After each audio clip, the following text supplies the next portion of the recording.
Hey, what's up guys, VGI here.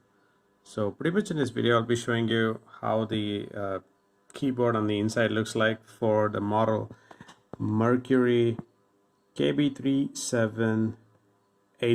So check this out. So pretty much when you undo the screws, you have the screws here. So just check this out. It's basically membrane system, as you can see. So the USB cable goes in there. So we have the membrane here. So just like peel this off like that. Keep that away, and you just lift this off.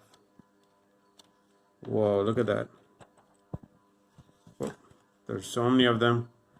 So that's how it looks like on the inside. So in this model. So give a big thumbs up if you did like the video, and do subscribe. So quality is not that great. Just it's okay. Yeah, that's it. Yeah, amazing.